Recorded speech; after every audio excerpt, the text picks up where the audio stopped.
Salut tout le monde, alors, je dis, ma résolution des fois est pourrie vu que je fais ça à partir de mon Samsung, mais bon, alors, je vais peut-être poster pour le commencement de ma chaîne gaming de vidéos un jour, donc ici on se retrouve face au lampadaire que j'ai créé, que je vous ai montré comment faire dans ma dernière vidéo, qui n'est pas trop long, que je viens de mettre en ligne, donc ça va être un peu chaud, et bon, voilà, alors... Aujourd'hui, comme je vous l'avais dit dans mon ancienne vidéo, je vais vous apprendre les bases de la redstone. Parce que je sais qu'il y en a certains d'entre vous, oui, vous connaissez sûrement. Oui, oui, mais il y en a d'autres, comme mon petit frère, des fois, il connaît rien. Je lui explique un truc avec des répéteurs, et il me demande qu'est-ce que c'est. Oui, oui. Alors, donc, pour commencer, les bases de la redstone, c'est tout simple. Donc, on sait, la redstone, c'est un élément de Minecraft qui peut être activé par plusieurs moyens. Donc quand vous la reliez comme ça peut activer n'importe quoi. Enfin, pas n'importe quoi, ça peut faire beaucoup de choses en tout cas. Voilà. Alors, donc pour activer déjà de la redstone, on peut le faire de plusieurs manières. Soit avec un levier, avec des boutons, plaque de détection. Ça c'est des plaques de détection. Et après ça je vais vous montrer un peu plus tard, et même avec des torches ou des blocs. Voilà, donc pour commencer je vais faire un petit système, voilà, tout de suite. Voilà, donc on va commencer avec les boutons. Les boutons, là comme vous, attends, je vais bien vous montrer. Elle revient ici, donc hop là, vous voyez la redstone bien. Donc je vais le faire avec l'autre. Donc c'est tout aussi bien, c'est juste qu'il est un plus long. Il reste plus longtemps appuyé. Donc vous avez le levier, qui là, si je mets un autre levier, ne s'éteindra pas. Contrairement au bouton SUF, si je mets un bouton, j'appuie et il va s'éteindre au bout d'un moment. Et si je mets un autre bouton, voilà, disons que ce sont bien deux différents à plus bien, vous pouvez, hop là il s'éteint. Et voilà, donc je peux le rallumer de l'autre sens, tandis que là je dois absolument l'éteindre. Alors il y a aussi avec la plaque de détection, quand on marche dessus, ça s'allume. Celle en bois, elle a une particularité, c'est qu'on peut lui jeter des objets dessus, elle va s'activer.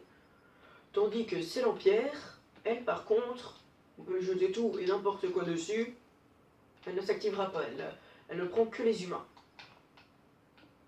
Enfin, que les Minecraftiens. La torche de redstone, avec laquelle on peut faire un inverseur, mais ça je vais vous montrer plus tard dans la vidéo. Et le bloc. Voilà, le bloc lui, très puissant, voilà. Alors, la redstone peut faire plusieurs choses. Elle peut activer piston, servir à créer des pièges, mais souvent on l'utilise surtout pour activer les pistons. Donc, prenons. Donc il existe deux sortes de pistons pour ceux qui ne savent pas. Les pistons collants, enfin les sticky et non sticky, les pistons collants et non collants. Je vais bien vous montrer tout de suite la différence. Voilà, avec mon grès, merci. Un collant, lui, va tout de suite, désolé pour le truc, pour ma bourrade. Donc lui, le piston non collant va le pousser, mais au moment où il va revenir, il ne va pas le prendre avec. Tandis que le piston collant, lui, par contre,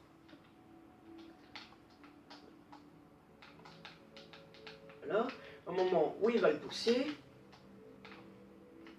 il va revenir avec. Voilà. Voilà, donc pour créer un piston, ça vous allez voir sur Google, hein. Non, je déconne, bref.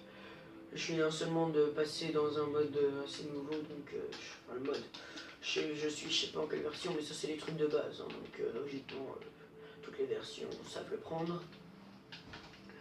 Alors les redstone aussi sont composés de répéteurs. Le comparateur c'est plus loin, donc ça c'est plus pour dans les systèmes et tout. Et donc avec les répéteurs, je vais vous expliquer un principe, c'est que la redstone ne peut aller que à 1, 2, 3, 4,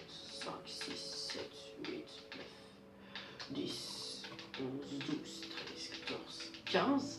Donc vous voyez 15. Il ne va pas aller jusqu'au bout. Enfin, il va aller jusqu'au bout, mais il sera... Voilà, au bout d'un moment... Là, il y va, et... Hop là. Au bout du 15e, il s'éteint. Donc ce qu'il faut faire, c'est en mettant un répéteur. Voilà. Donc, je vous conseille de le mettre environ au 13 ou 14e. Vous le mettez ici. Ça remet toute l'énergie. Avantage d'un répéteur, il peut faire que la lampe... Donc, disons voilà qu'il y a une lampe. Je vais faire voilà un petit système de montée après. Donc disons qu'il y a une lampe là. Vous voyez la lampe, elle s'est allumée. Si vous activez le levier, hop là, le piston, le répéteur va prendre du temps avant de s'allumer. Donc là c'est 0,4 secondes. Et ensuite il va renvoyer un courant pour activer la lampe. Donc ce qu'on peut faire bien aussi, c'est avec ça, allez, vous mettez des blocs comme ça dessus. Hop là, vous mettez une torche et logiquement, hop là, elle s'éteint. Donc vous remettez un bloc. Hop là, et là la torche sera allumée. Et voilà, donc si vous, c'est qu'il y a un problème si elle sera allumée. Et on va la mettre éteinte pour bien vous montrer que ça le fait bien. Voilà, éteinte, je mets ma lampe au-dessus. Ok, donc désolé, il y a la nuit, je vais commencer.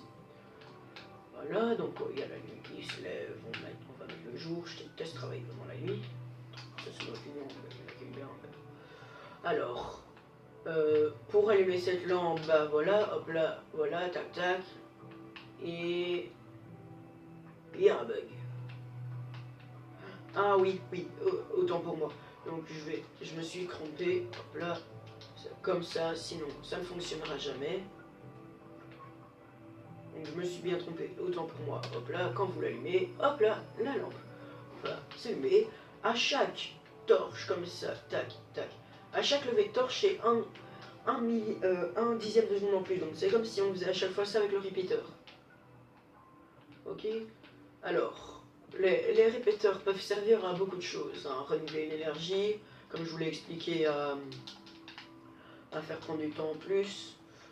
Et voilà, ce sont vraiment ça des bases vraiment très très basiques. Hein. C'est vraiment pour les tout débutants ça. Hein.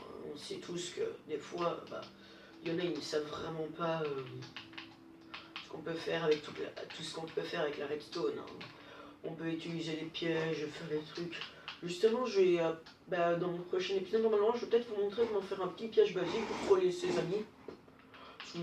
Si vous aimez bien troller, ou même essayer de faire du multijoueur. Ouh, bah, les mobs, je vais passer ça après parce que c'est un peu plus complexe. Tiens, revoilà Cochonou. Eh, Cochonou, bon, tu peux nous dire bonjour aujourd'hui? Yo, Cochonou, je te cause. Dis bonjour. Tu me tournes encore une fois le dos? C'est ce que je te dis, oui. Méchant cochon. Voilà, bah, la redstone, bah, voilà. Les capteurs solaires, comme là je vous l'ai montré, bah, les capteurs solaires peuvent très bien servir, hein, parce que les capteurs solaires prennent la lumière du jour, et au moment où le jour, elle envoie un courant redstone, ce qui peut, dans ce cas-là, ah oui, voilà, justement, je vais vous y venir. Dans le cas qu'il y a là, quand une torche est comme ça, avec un bloc, hop là, ça va éteindre la torche. Voilà, vous voyez, la torche est éteinte si on envoie un courant dans le bloc. Et bien là, c'est ce qui se passe avec ceci. Vous voyez, et donc si je l'éteins, la torche se rallume. C'est tout simple. Alors, bah, on peut... Ah oui, il y a une propriété qu'il faut que vous sachiez, c'est que un bloc, comme ceci, voilà, donc mettons-le comme ceci, voilà, ça, voilà, un bloc comme ça, ne va pas laisser passer le courant de redstone. Voyez-vous que, voilà, hop là, et là, hop, voilà, ça se relie simplement. Parce que là, il monte. Et donc, si j'envoie un courant, le courant va s'arrêter là. Tandis que si on utilise de la glowstone, voilà, le truc que vous trouvez dans le nether, là, la lampe lumineuse. Tandis que si on utilise de la glowstone, elle, annule les effets des vrais blocs. Oh, la pluie. Oh, 3 fois en une journée. 3 fois que je recommence ce tuto et non, fallait que la pluie vienne m'emmerder. Bien sûr, allez, dégage. Jour et la pluie, au revoir, casse-toi. Voilà. Alors, Voilà, la redstone, elle, là, va monter. Voilà, elle monte. C'est magique. Ça fait la même chose avec le verre. Je vous le dis tout de suite comme ça, ne me posez pas la question. C'est plus simple pour moi. Voilà. Et voilà. Maintenant, vous connaissez vraiment bien les bases. J'ai pas été ultra complet, mais ce sont vraiment les bases de Redstone. C'est ce que vous devez savoir. Et donc, moi, je vous dis encore une fois, salut. Ah oui, et surtout pour tout ce qui est nouveau tuto, hein, je vous rassure, je vais commencer avec des tutos assez simples. Je veux pas tout de suite commencer avec les grands pièges de malade mental. Hein. Non, parce que je suis encore assez bon, je me fente un peu, je suis pas ultra fort, mais bon, je suis assez bon et je vais faire ça pour un peu les débutants au début, donc allez, yo, ciao.